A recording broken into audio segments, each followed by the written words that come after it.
देवगंगा, मंदाकिनी, गायत्री और पयस्विनी, इन 3 नदियों का संगम, उसी का नाम है राघव प्रयाग। क्या नाम है? राघव प्रयाग। राघव प्रयाग नाम से वह विख्यात होगा। घृतकुल्या, दधिकुल्या, मधुकुल्या, शर्करा कुल्या, ये 4 प्रकार की होंगी।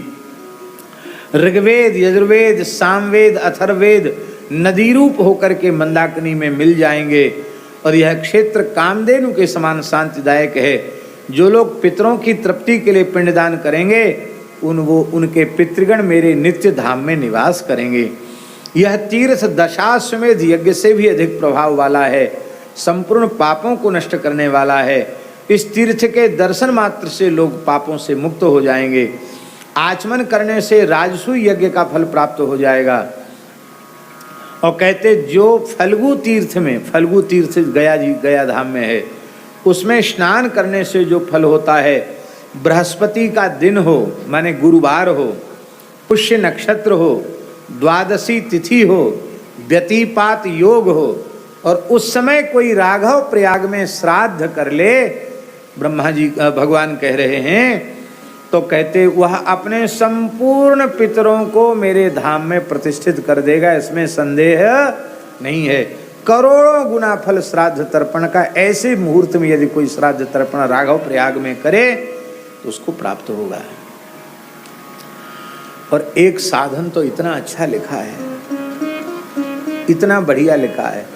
अब क्या करें, इसमें अंत में लिख दिया है कि ये सब बताने की चीज नहीं है, गुप्त रखो, गुप्त रखो, गुप्त रखो, ऐसा लिखा है इसमें अंत में। लेकिन अब जब बोल रहे हैं तो सब लोग सुनेंगे और अधिकारी लोगों को उसका लाभ होगा। एक बड़ी सुंदर बात लिखी राघव प्रयाग के संबंध में।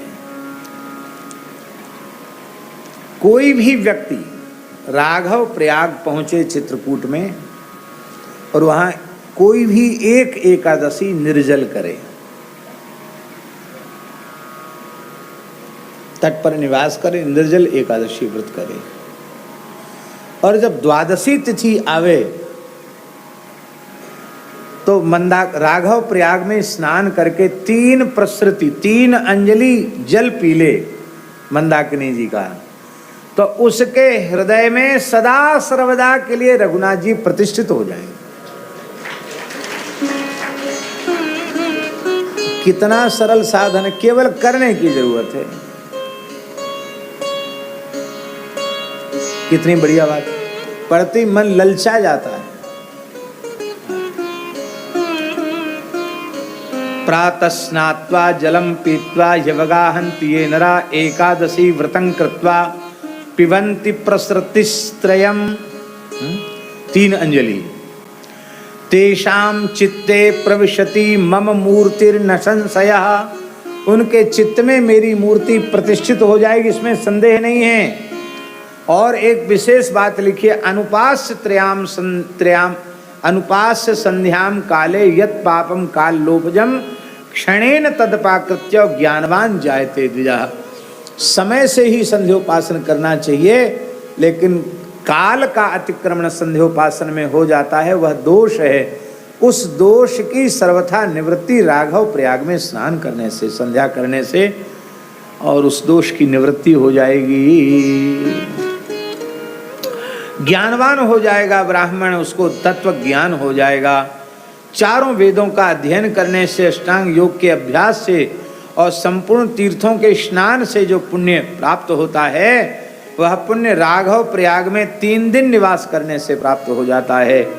राघवम प्राप्य प्रयाग राघवम प्राप्य सर्वम तीर्थोत्तमोत्तमम तत्पुण्यम समवाप्नोति त्रिरात्र मुषितो नरः। केवल 3 रात्रि निवास कर ले, उसको प्राप्त हो जाता है।